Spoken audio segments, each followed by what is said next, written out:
Mhm.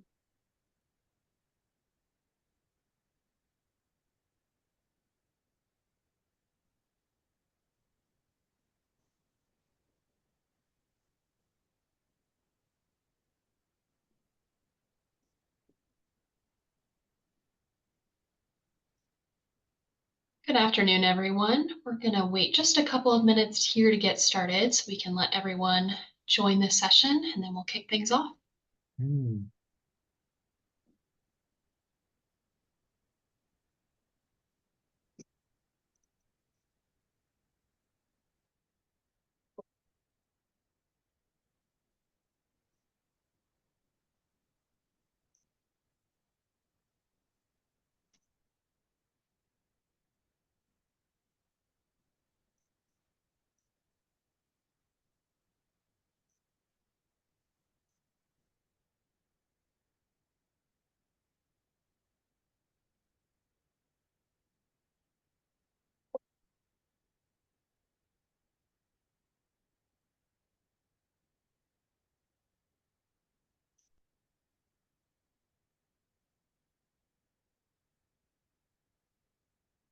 While we're waiting to get started, Morgan, have you heard the news that um, that most of the Russian higher ups in the political class are all moving to Linux?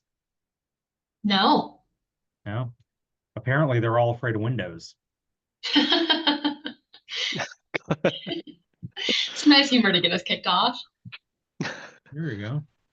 All right. Well, I'm happy to start things here. Thank you all for joining our webinar today on leveraging that threat actor and red team infrastructure for intelligence. And before I formally hand things over to Jake and Will, I wanted to take the time to introduce each of them. So Jake Williams is the Vice President of Research and Development here at Hunter Strategy. Jake is a former NSA analyst, startup founder, an active IANS faculty member, and a two-time DC3 Digital Forensics Challenge champion with years of experience in forensics, incident response, cyber threat intelligence, and offensive methodologies. Will Elchert is the Associate Director of Joint Threat Operations Center here at Hunter Strategy. Will has served in the U.S. Army as an intelligence analyst, specifically as a CI/CT analyst in support of NATO operations, and Will has a research background in cybersecurity and espionage operations. So with that, Jake and Will, I will hand the reins over to you. Thank you very much. So again, I'm Will Elchert. I do apologize, no video today. But during today's discussion, what we're going to do is we're going to discuss the recent Sophos Pacific Rim report and explore the value and potential risks of vendors leveraging threat actor infrastructure for the intelligence collection process. Hopefully throughout this webinar, we will discuss some ethical and counterintelligence concerns associated with the investigation and future investigations. Just to give a little background on the Sophos report, if you're not familiar with it. So Pacific Rim, what it did was it shed light on some of these cyber operations that spanned a course of 5 years, during which Sophos Cybersecurity Unit XOps, they engaged in defensive and counteroffensive efforts against Chinese nation-state linked APT groups, specifically APT-41, along with Volt Typhoon and APT-31. Now, during the investigation process, Sophos identified that Chinese state-sponsored threat actors targeted various perimeter devices to gain unauthorized access to the networks. There was a focus primarily on exploiting vulnerabilities in Sophos firewalls. However, the report does highlight that those threat actors did end up targeting a broad range of network edge devices from multiple vendors. These included devices such as routers, VPN appliances, and other firewall products from manufacturers like Fortinet. Barracuda was in there, SonicWall, Checkpoint, D-Link, Cisco, Juniper. Jake, correct me if I'm missing anyone's on there. I think NetGear was in there as well. The attackers utilized some novel exploits. They also customized some malwares to compromise the devices, aiming to conduct surveillance, sabotage, and cyber espionage activities, all while leveraging new and existing vulnerabilities. Following the investigation and the extensive reporting timeline, again, this was over 5 years, several questions have emerged.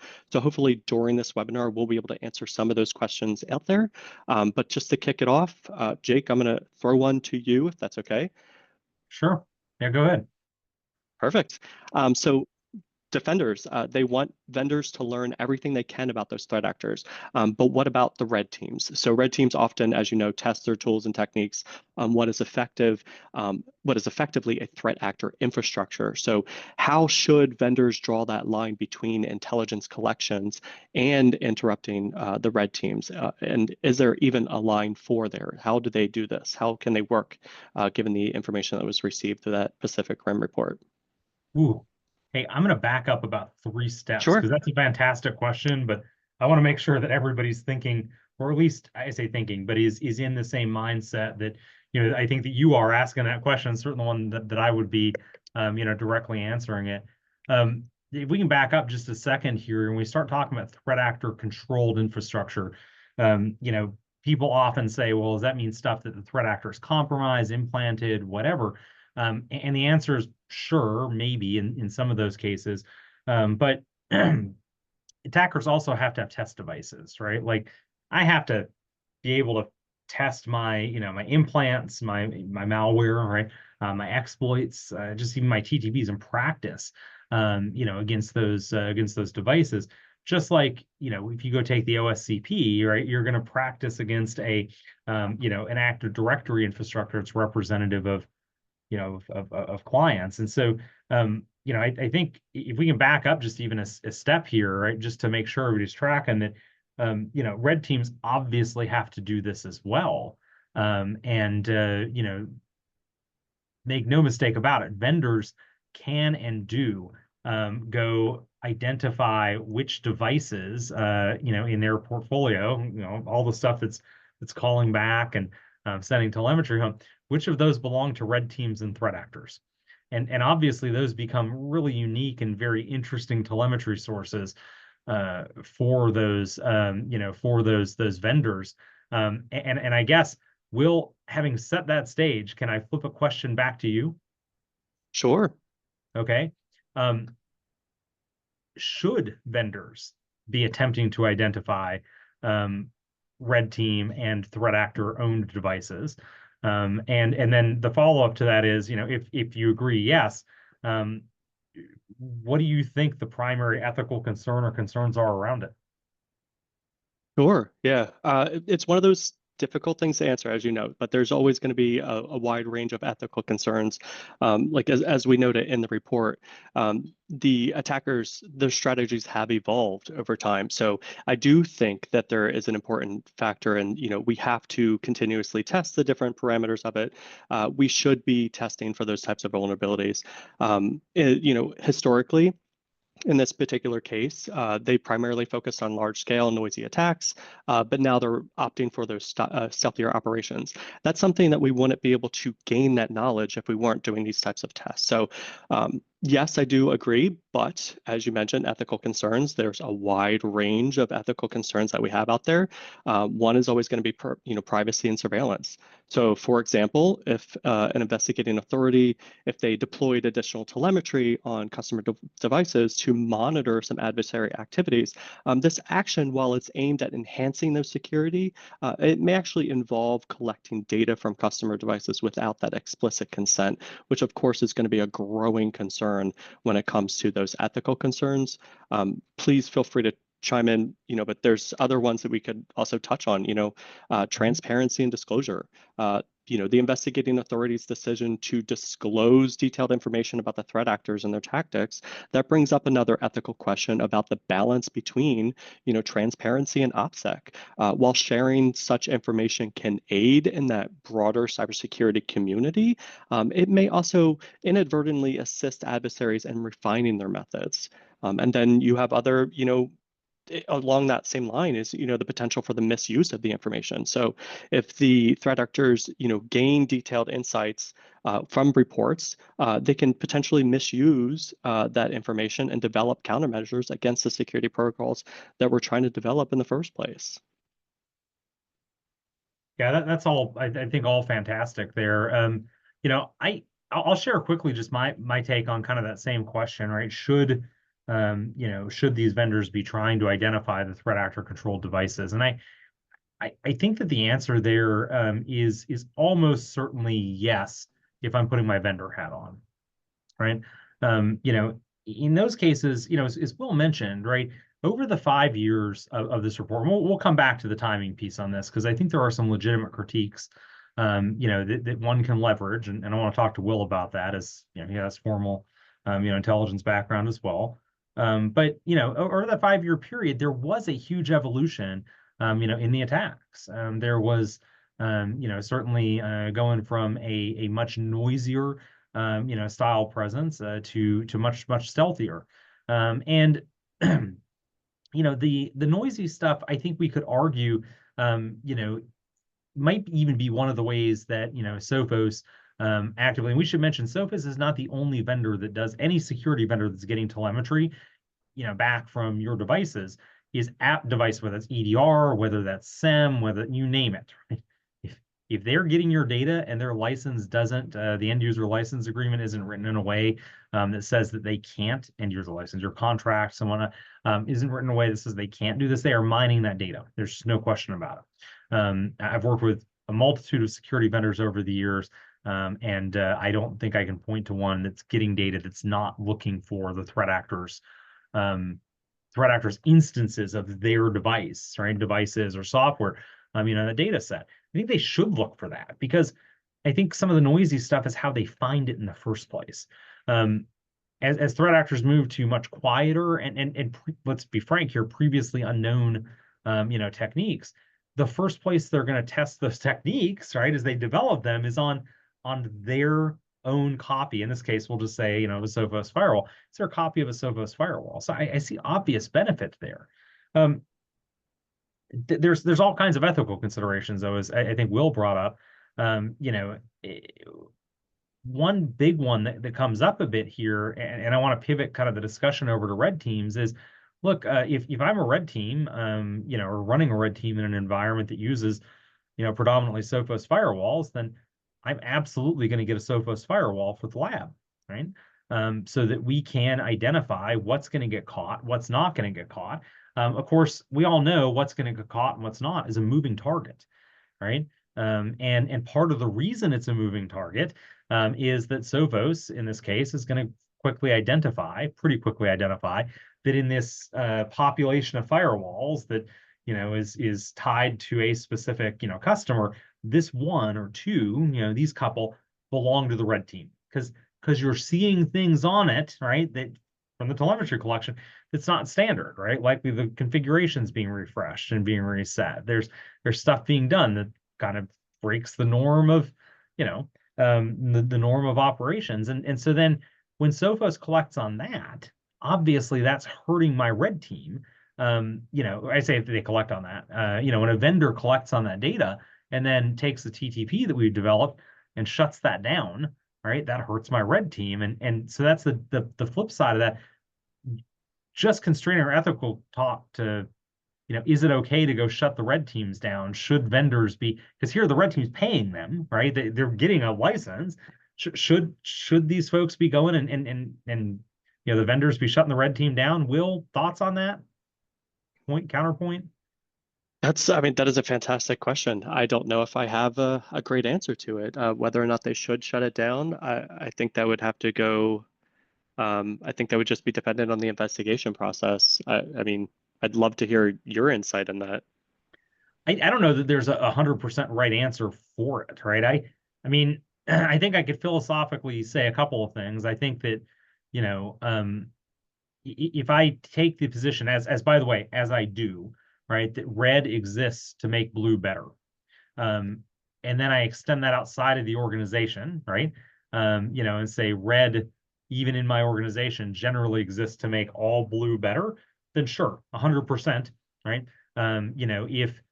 If a vendor identifies a red team tactic purely because, and again, in this case, we're limiting this to they discovered it because they've identified this firewall belongs to a red team who is paying them a license fee, right? Who's like, everything's on the up and up. They are a legitimate customer, but they determine, hey, this is a red team. This is an effective red team technique, and creates telemetry to detect it and or actions to block it. I kind of think that's their duty to do. But I can also see and have lived the frustration on the red team side, of something working this week, you not even using it in production, and then it being blocked. And I, even if I'm not seeing it, I can pretty quickly identify that the vendor's on to me, right? This now, of course, is me doing some counterintelligence saying, hey, we developed this. It was working. Now it's not 2 weeks later. We've never done it anywhere in production. Okay, right? Like we're, that obviously is creating a cost, to the organization, right? That's funding a red team, but I still think it's the right thing to do. Second part of it is I now have to turn back and put myself in the vendor's shoes. And the second we start drawing arbitrary lines between it's good that we're reporting on threat actor behavior when we identify this as a threat actor owned device, as in the case of Pacific Rim. Second, we agree there, given the imperfect knowledge that your vendors have, I don't see how they don't report on the red team, because I think the line between a really well-funded red team and a low-grade nation state, right? So like a Bank of America style red team, right? And a let's call it less funded nation state. I think it's probably razor thin, right? And so how does Sophos 100% know? I think they don't, and I think then they have to err on any vendor has to then err on the side of responsibility to the rest of their customers, and put a blocking and or detection rule in for that. And we'll, given all that context, agree, disagree? Agree. Of course, going back to the side of just collecting intelligence, I think if we do start drawing those lines or limiting red team activities, I think that there's going to be, a myriad of issues that are going to arise. The weaker incident response, everything along those lines. But also, we have to do it for compliance risks. You get less insight on those threat. So the red teams, uncovering those tactics. If we don't get that information as collectors of information, I think that would be truly a detriment, not only for, blue team, red team, but also the analysts themselves. We are collectors of information, vast amounts of information at times. So it helps us paint that bigger picture. So yes, I agree. And it is definitely a fine line. Yeah, and it's a line that we continue to see, right? Because today, like the thing that sparked this whole discussion was Sophos, right? And so the Sophos firewall devices. But I want you to think about your security software we use. It's all SaaS. I mean, the vast majority of it's SaaS. So there's no way, even if I'm a red team, I'm very conscious of this problem, and I'm a red team manager, and I say, hey, I'm going to test against an offline install, so they can't, the vendor can't see what I'm doing as I'm testing my TTPs. That's not an option I even have anymore. The vast majority of our software, I can't think of an EDR, right, that's fully offline at this point. And so, and to the extent you could find one, like, again, it's second you go live, you'll be in a cloud environment, anyway, right? You're targeting one that's talking back to a cloud. And so it is a really tough, it's a really tough problem, because I talk to red team managers who get really amped about this, where they're like, I'm doing free research for these, for some of these security vendors who then aren't crediting, right? Because they don't want to talk about the fact that they're collecting this data, right, from these paying customers, and using that to make their products and services better. So the red team managers are doing the research, but not getting the credit. Will, thoughts, counterpoint? What do you think? Yeah, the credit where credit is due. I'm a firm believer in that. In a case like such as this report, giving the credit post investigation, I think is, even more crucial.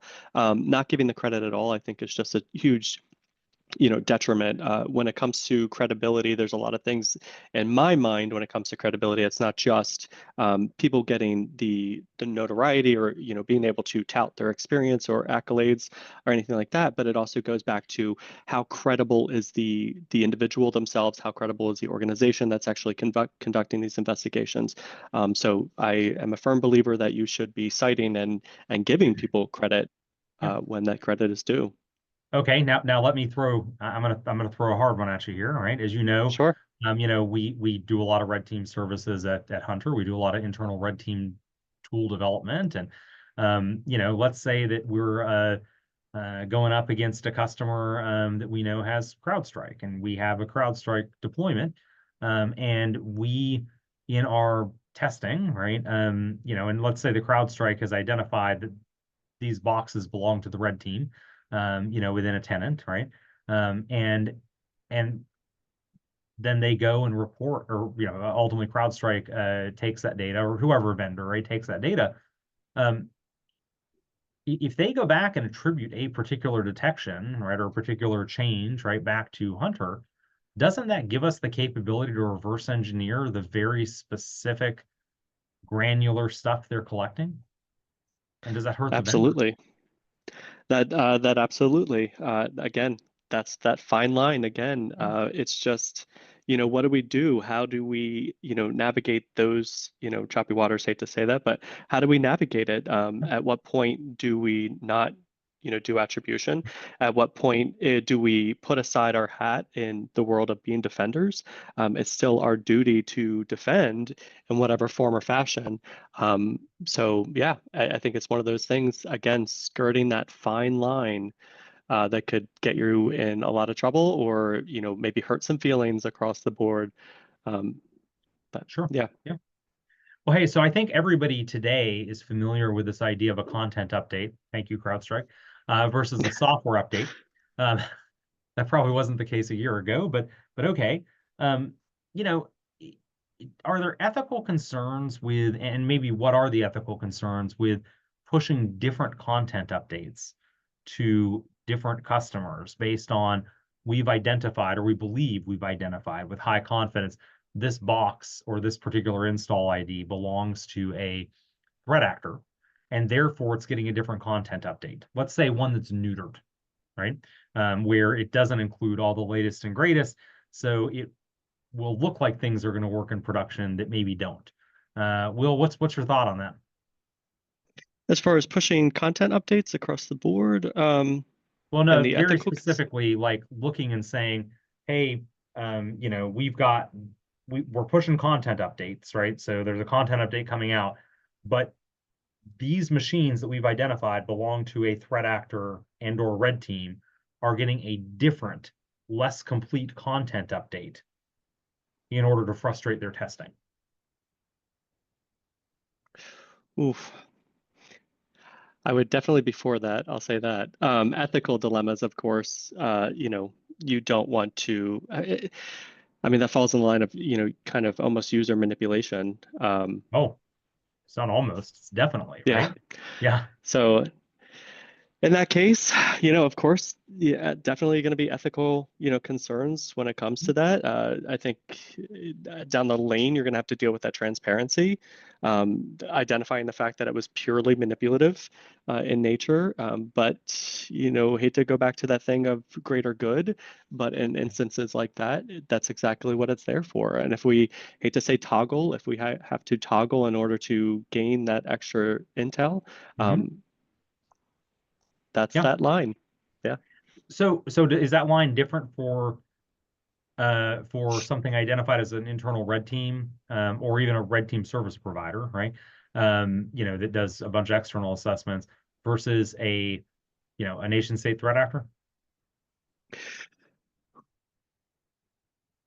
I think you know my thought on it. I think when it comes down to the nation state that threat actor, we should be doing everything possible, even if it is, going to be, doing the toggling of or preventing, manipulating the different type of content updates that they have. When it comes to the red team, it would make it a little bit more realistic if we did have those type of techniques that we used against them.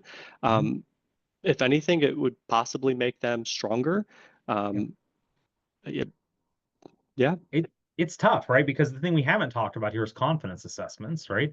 You talked a lot about transparency, right? And I'm asking these questions as if the vendor has perfect knowledge, and they don't, right? And so, if they push a neutered content update, and I'm not saying anybody's done this specifically, but I'm just kind of pitching the question here because this is an opportunity that comes up when they're doing this for threat intelligence, is say, hey, let me, or maybe not even neutered content update. It could be one that's different and then it's adding some rules to flesh out, what do you do next? When I block X, what do you do next, right? But ultimately, to Will's point, that's obviously manipulative behavior, particularly in the case of a neutered update, right? Although more significant content or more strict content updates could break operations, also. How do we align with their confidence that this is a threat actor control box? And do they need to be transparent about how they arrive at that conclusion? Or is it enough to say, Will as an Intel analyst, is enough for them to say, we made a high confidence assessment, trust us, we're good? That goes back to that credibility. Trust us, we're good, only goes as far as you can say it. So when it comes to the evaluation, of detection, exploitation accuracy, anything along those lines, the assessments determining, whether the findings reflect the actual organizational risks, everything along those lines. That's where I think it's going to be crucial when it comes to those different types of reports. You're going to have to show how it is made. You're going to have to show exactly how the findings came. And if it is a neutered experience, that might be something that you'd have to explain and detail those efforts and detail kind of the frustrations with the fact that it was neutered, so to speak. Yeah, I think about that, like the neutered update example, right? Like the good news here is, that's never going to happen without legal getting involved, right? Because Right. at that point, like you are intentionally degrading the experience, right? Legal is going to get involved there. But so I'm glad we'll at least have a lawyer in the room. But yeah, it's tough. I'll ask you a really, really hard question, right? Let's suppose we're sitting at we're a vendor, right? And we have identified, let's say some threat actor control boxes that, or we attribute to Chinese threat actors like Volt Typhoon. And we've got, some other threat actor controlled infrastructure that we attribute to, I don't know, pick a country, France, right? Relatively friendly country of France. Do you treat those differently, the same? What if it's US? What are your thoughts? Or skip the US, just stick with France if that makes you feel better. Or, stick with it. yeah. Yeah. Gosh, you're asking a lot of great questions. Oh, I'm just trying to spur the thought process around like how complex this problem is. I mean, that's the thing. It's very complex. You can do the blanket response if we need to treat them all the same, whether it is, Iran, France, or even the US. Or you could go the other route of, okay, we need to handle some of these with kids' gloves. And that's the determination. And that's where this conversation arises from. It's like, at what point do we, have to alter the way that we work? Is it something that comes down to regulations and guidance? Are we going to see, new regulations and guidance coming from different types of cybersecurity practices or things that we're seeing out in the wild? Probably not. But, those are the things that we also have to, take into consideration when we do report these types of findings. And then, try to find that comfortable zone and not overstepping the boundaries. And I mean, as you know, when you start talking about treating, I'll use North Korea the same as France. Well, now we have some other issues that we have to deal with. You got to deal with, geopolitical fallout from that. You have to deal with, anything from sanctions all the way across from, just people being disgruntled, sitting across the room from each other. So there's a lot of fallout in that sense. It also, hate to pivot over to that area, but as far as CI, counterintelligence, there's a lot of operations that are jointly done. And if you start to sour these relationships, there's going to be repercussions. And again, that's why we're having the conversation and asking these very difficult questions to try and figure out where is that line? Is there a line? Can we make a line? Yeah, because it's such a great point, right? We don't have a set of norms, right? That within the broader cybersecurity industry. To your point around joint operations, right? Sure, these vendors themselves are not involved in those operations, right? These are joint operations in most cases between like government entities. The vendors separate from those ops entirely.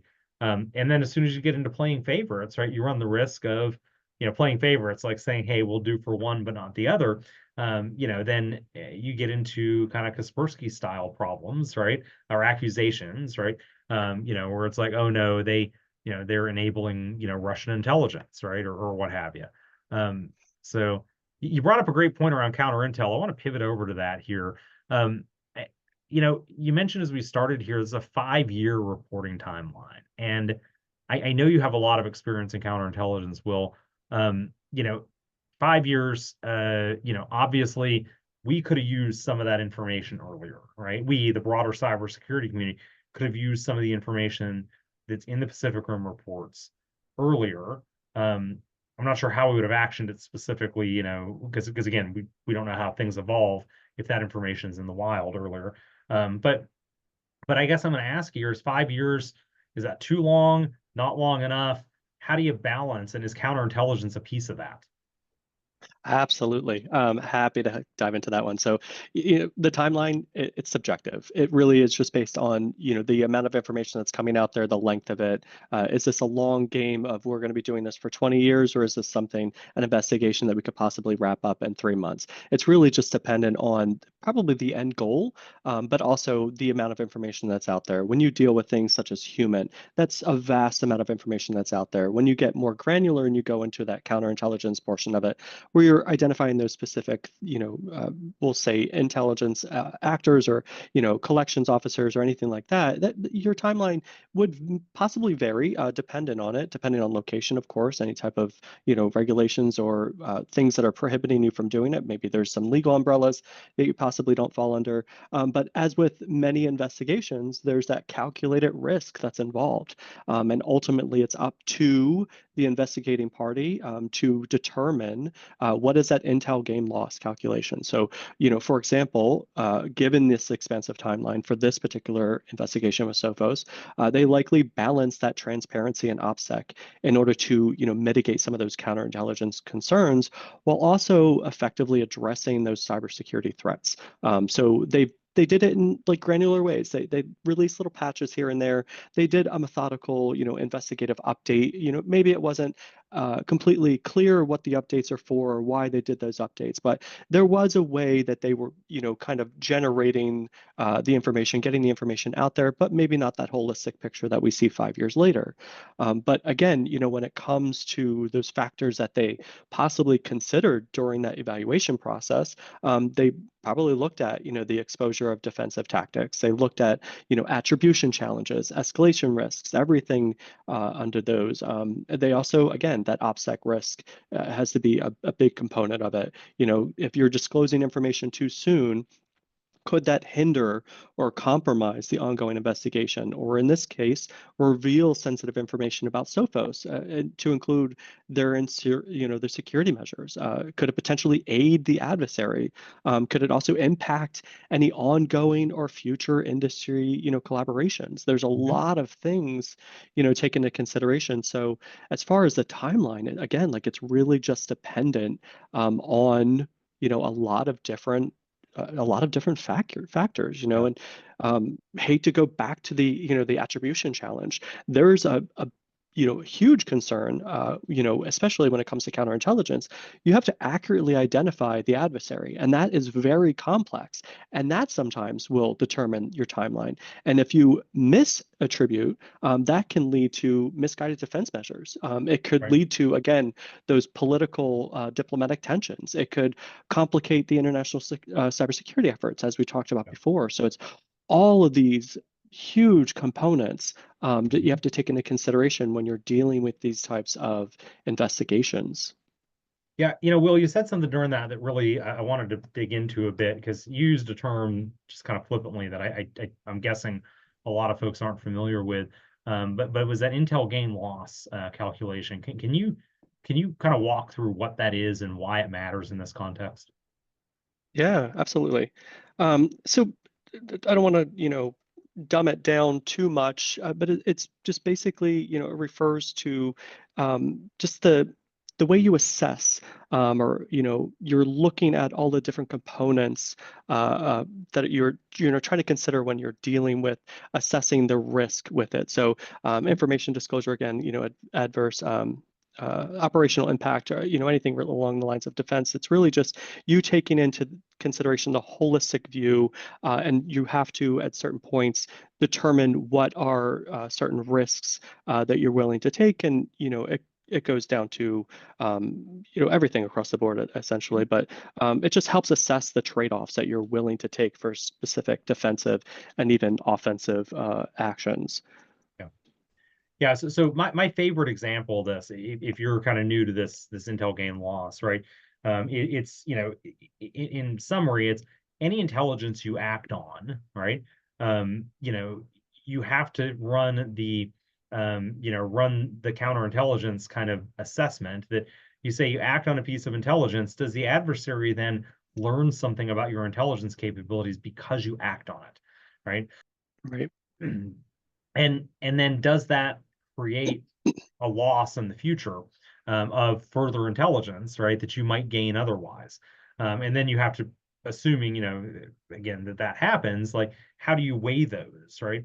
And my favorite example of this in kind of pop culture, if you will, is in The Imitation Game.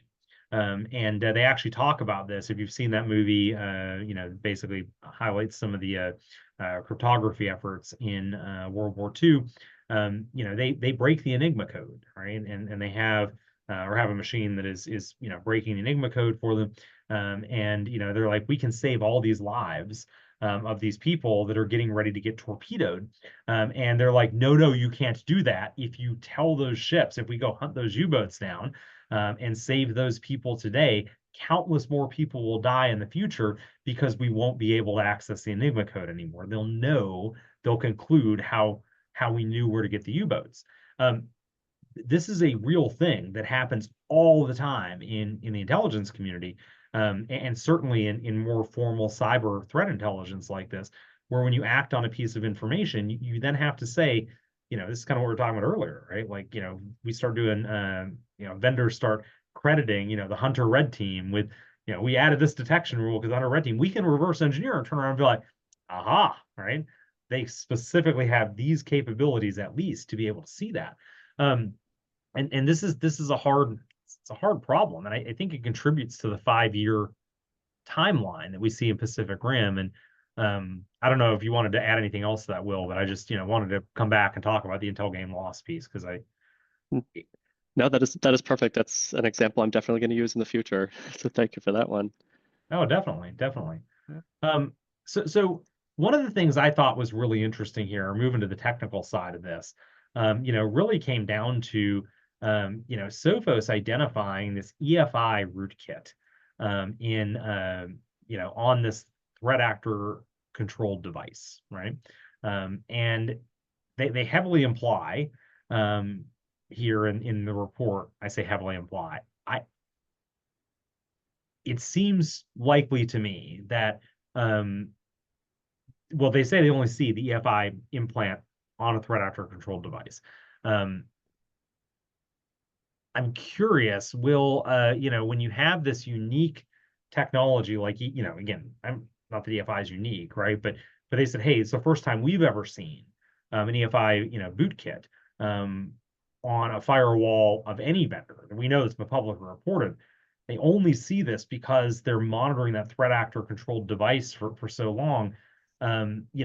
Is that one of those kinds of things we could use to go and say, hey, this is obviously a piece of value that we're gaining here? But then if they never see it anywhere else, how valuable is it? Will, what are your thoughts? No, absolutely. So in that particular case, I would say that was just a part of the collection process. It's one of those things when it comes to gathering the intel, there's always going to be that factor of, corroboration. So whether that's internal corroboration or using, external sources, it's something that you have to take into consideration, especially in that particular instance.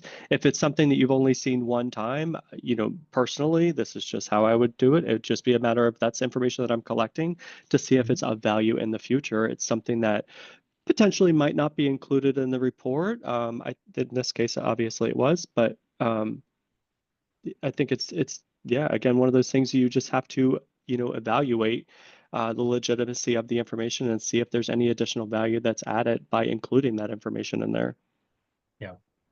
Yeah, I mean, and this is kind of one of those pieces here that I kind of come back to of like, that I think there's a huge value to, like, if you ask me, let me back up here. If you asked me, Jake, do I think Chinese nation state threat actors are interested in creating EFI rootkits for firewall devices? My answer to that is obviously yes, right?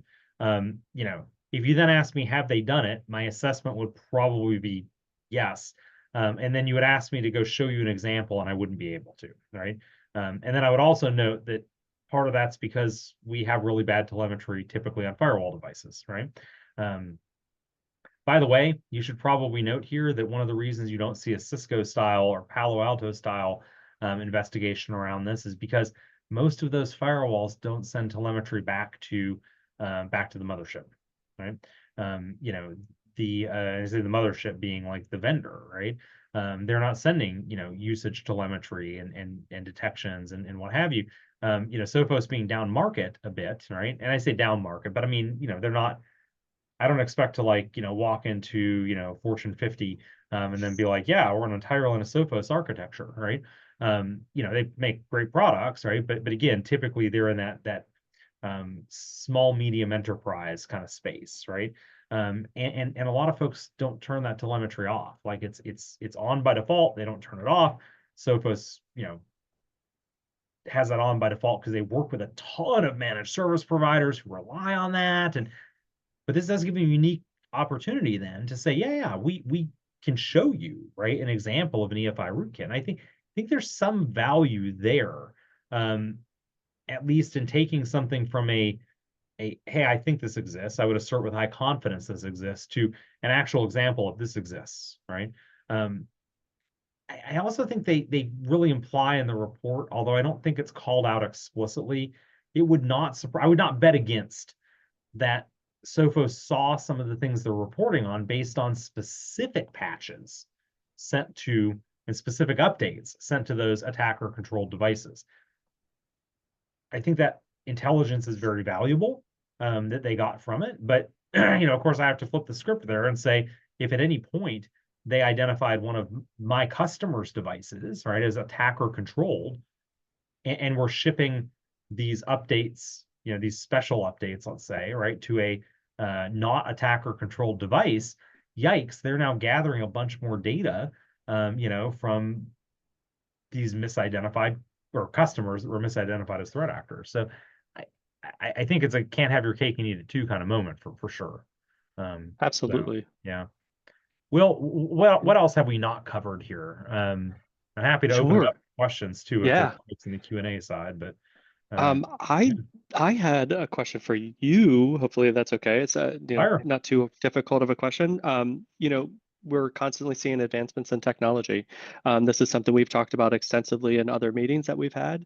In this particular case, we saw that the adversaries, they appear to be well, resourced. They're patient, they're creative, they're, sometimes unusually knowledgeable about the internal, architecture. But this, it highlights a kind of a bigger picture. There's, multiple activity clusters that are, of course, being tied to China-based groups like Volt Typhoon. In this particular case, how do these advancements in technology aid in the development of, say, Sichuan, China, where we have this factory that's essentially churning out 0 days? What can we do as defenders to fight off this? Can we fight off this? Man. I mean, that's a great question, right? I think, and I'm going to answer it from two different perspectives, right? The first one being defender in the more traditional, or sorry, let me start with the vendor side. Actually, it's probably the easier question to answer because on the vendor, side, right? These 0 days have to be tested against devices, and if those devices are sending telemetry home in any way, shape, or form, or if there's any opportunity for, however, that the vendor is getting this intelligence to identify those 0 days, before they're operationalized against customers, they should be doing that, weighing, of course, ethical considerations there, but I think that's something the vendors, by and large, can do, or at least try to do. On our side, it's got to be zero trust. I mean, I hate to be that guy because I hate it when people overuse words like zero trust, but it's basic blocking and tackling, man. It's network segmentation, and it's making sure that when, like the Pacific Rim report even talks about, right? Like, how over the progression, we saw initially some, some of these boxes being attacked as, and used just as relay boxes, right, to other, basically to hide the origin of the threat actor as they targeted other networks. But eventually they saw some activity where the threat actor would pop a firewall and then use that to pivot inside the network, right? I would note here that you're firewall probably shouldn't talk directly to your, it shouldn't be establishing connections to definitely your domain controller, right? Or any number of other, devices internally. Obviously, if your firewall is also a VPN concentrator, that this gets, complex arbitrarily quickly. But again, just as a straw man here, really thinking about what are those least privilege models? What are those roadblocks we can put up for the threat actor? Because I think we have to assume those 0 days exist and will continue to exist. And so it's really starting with that defensible architecture, and not defensible in the old school hard crunchy outside, soft gooey inside model. It's assume breach. Assume your firewall is compromised, right? And a threat actor can do whatever with it. Is the, what changes would I then make to my infrastructure? Ask that question. And if it changes to my maybe filtering rules in my infrastructure, host-based firewalls. And when you start thinking about that and applying that, not just your firewall, but assume this server is compromised, assume this device is compromised, and how would we build a more defensible architecture? Then don't wait, right? When you start identifying those, then start building those pieces into your architecture. And that hedges against those things being compromised in the future. And I think that's as good as we can do. So, yeah, I would definitely agree. yeah. I guess so we'll leave it with one last thing and then we can open it up for questions if you're okay with that. Fire, yeah. Yeah, just want to, kind of caveat off of what we were just talking about. To go back to, a specific region in a country that is churning out researchers or people that are developing these 0-day exploits. There's another avenue that some researchers could choose to go down, and that would be why. Why is this particular region being targeted to have these researchers and developers from that specific area? Like, what is the motivations behind it? Are they using some type of propaganda in that way? Are they manipulating the information that's being received by the people that reside in those areas? So I think, as far as a researcher, that's something that I myself would definitely fall down that rabbit hole to try and research and figure out why are they targeting this area? What is the significance with this particular area that they chose? As we know, China's a massive country, so why this one particular one? So, but that's just another avenue that I would go down. But yeah, well, I think that's fantastic, right? Because we talked, threat intelligence, right? And I know you've heard this spiel before, Will, but my first goal is to get to a level definition of what does threat mean to you. yes. And I think you already know I define it as that intersection of intent, opportunity, and capability. Ultimately for the threat actor, and to your point, right? You're asking questions of why, right? That's the intent piece of that puzzle. And it's often some of the hardest stuff to get, right? Because Yes. we're evaluating intent, right, based on a limited field of view, and then applying our biases to those, our built-in ingrained biases, right, to those things that we, to those observables that we see, which again are usually a subset of reality, right? And so it's tough, but to your point, I mean, yeah, I think asking the question around why this area, why this technology that's being targeted, right? Usually tells us a good deal about, or can often tell us a good deal about a particular threat actor and their operations. So yeah. Well, great. Yeah. Well, thank you very much. If you're good, we can open up the floor for any type of questions. I know we have about 12 minutes left. Yeah. So I'll open up for questions here. If anybody's got a question, drop it in the Q&A box. Otherwise, no questions. We'll wrap a couple of minutes early here, but yeah. Yeah, I guess while we're waiting on a question here, I will caveat here that first, I think if it comes across like we're targeting vendors, we're not. I have an immense, in particular Sophos, I have an immense amount of respect for Sophos, and what they did here with this operation. I think they took a very delicate investigation that, by the way, everyone's doing, right? And all the vendors are doing, given the data available, and then chose to release it anyway, knowing that they were going to get hit with criticism. It's a natural thing, right? It's 5 years in the making to be like, where was this reporting 3 years ago, 4 years ago, right? And the report doesn't turn out the same if we don't have the longer term intel gain loss. And so I do want to make longer term intel gain loss assessments where Sophos continues to say it's in the best interest of our customers, right, to to continue collecting on this information. And then at some point, hit a spot where they said, hey, it's the best value to the community to release this data.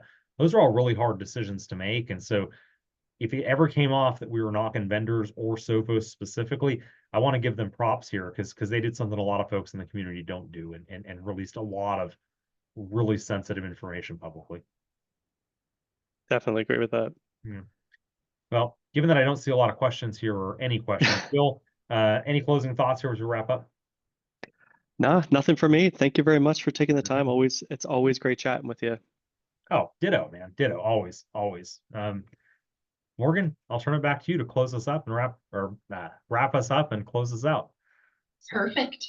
Yeah. Thanks, Jake. Thank you, Will. Thank you both for your time. Like Jake said, we'll wrap things up here. If you think of any questions after the fact, you're welcome to send them to, I would say, marketing@hunterstrategy.net, and I'm certainly happy to pass them along to Will and or Jake to answer those questions, but appreciate your participation.